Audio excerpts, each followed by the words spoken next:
Everyone knows Jonah as the guy swallowed by a fish. But here's what nobody talks about. Jonah's story isn't really about the fish at all. It's about what happens in your heart when God asks you to do the one thing you don't want to do. Today we're going past the Sunday school version of Jonah. This isn't just about a prophet and a big fish. It's about fear, running from responsibility, bitterness, second chances, and how God's mercy changes everything. Jonah's struggle to obey God mirrors our own struggles in daily life. Forgiving people who've hurt us, facing challenges we'd rather avoid, and trusting God when it's uncomfortable.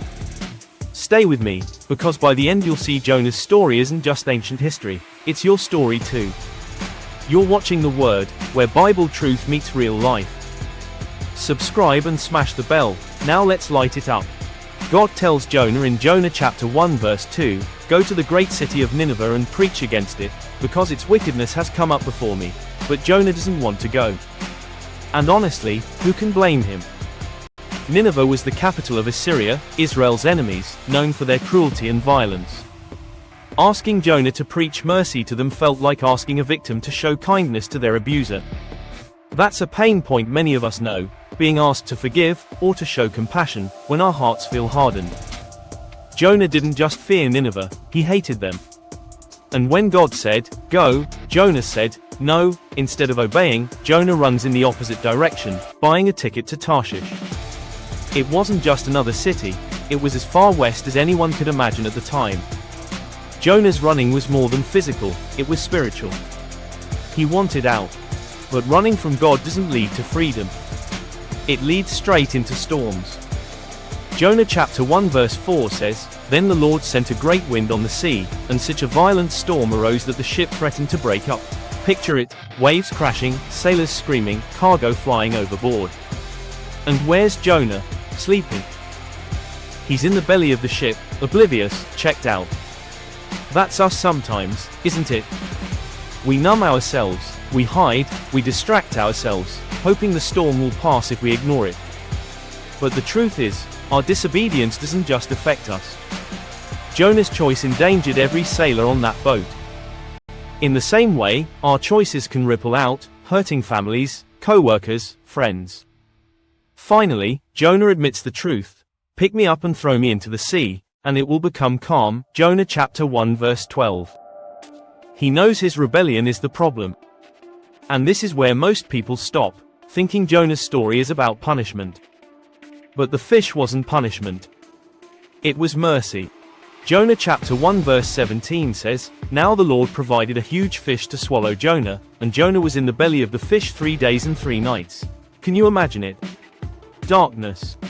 The stench of salt water and stomach acid. No escape. No light. Just silence. That's rock bottom. And yet, sometimes it takes rock bottom to wake us up. Jonah prays in chapter 2, "In my distress I called to the Lord, and he answered me. From deep in the realm of the dead I called for help, and you listened to my cry." For us today, the belly of the fish might not be literal, but it feels just as real. It's the hospital room after a bad diagnosis. The empty apartment after a breakup. The nights staring at the ceiling wondering how you'll pay rent. It's the place where you realize you can't outrun God, and you can't fix yourself. But notice, Jonah doesn't pray until he's swallowed. Sometimes, it takes being swallowed by the weight of life to finally cry out. And when he does, God listens. The fish wasn't the end of Jonah's story, it was the reset. Jonah chapter 3 verse 1-2 says, "Then the word of the Lord came to Jonah a second time. Go to the great city of Nineveh and proclaim to it the message I give you." Don't miss that. A second time. Jonah got another shot. And so do we. How many of us need a second chance? Or maybe a third, a fourth, 100th. God isn't quick to toss us aside. His mercy meets us in failure. Jonah, still smelling like fish guts, walks into Nineveh with a simple message: 40 more days and Nineveh will be overthrown. Jonah chapter 3 verse 4. And what happens next is the biggest surprise of the story. To Jonah's shock, the people actually listen.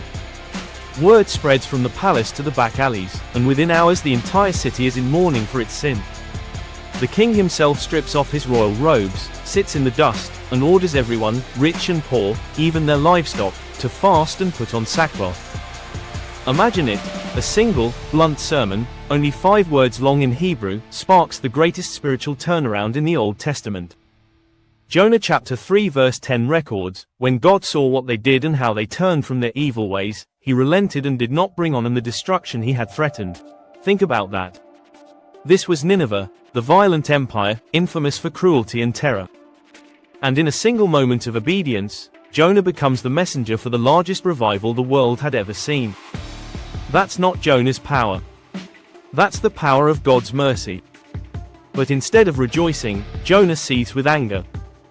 He throws God's own character back at him like an accusation. Jonah chapter 4 verse 2 says, "Isn't this what I said, Lord, when I was still at home?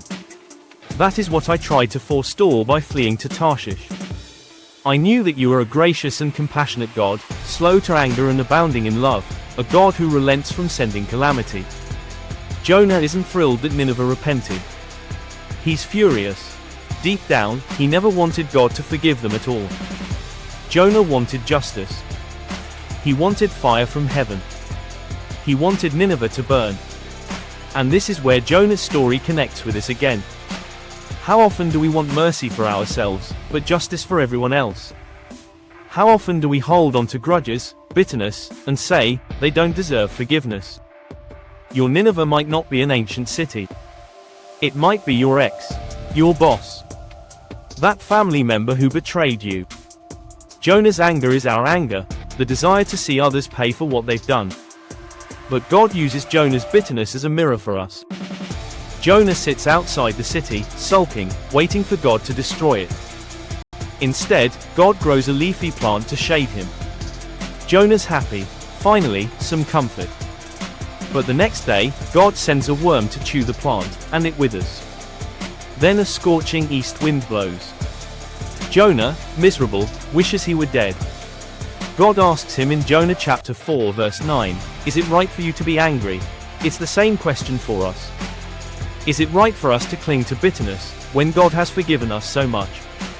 Jesus echoes this in Matthew chapter 6 verse 15, "But if you do not forgive others their sins, your Father will not forgive your sins." Jonah's story forces us to wrestle with this. Do we want to live in the shade of God's mercy, or in the heat of our own anger? The climax isn't the fish. It's God's heart. Jonah ends with God saying in Jonah chapter 4 verse 11, "Should I not have concern for the great city of Nineveh, in which there are more than 120,000 people?" This is God's final word. His mercy is bigger than our prejudice. His love reaches further than our hatred. Jonah wanted destruction. God wanted redemption. And that's the secret beyond the fish. Jonah's story is really about God's compassion that never stops pursuing. Not Jonah, not Nineveh, not you. So what's Jonah's secret? It's that God's mercy outruns our rebellion. His forgiveness is wider than our grudges. His love covers even the people we think are unlovable. Jonah ran, but God chased. Jonah hated, but God loved. Jonah gave up, but God gave another chance. For you today, that means no matter how far you've gone, you're not too far. No matter who hurt you, God's love is big enough for them too.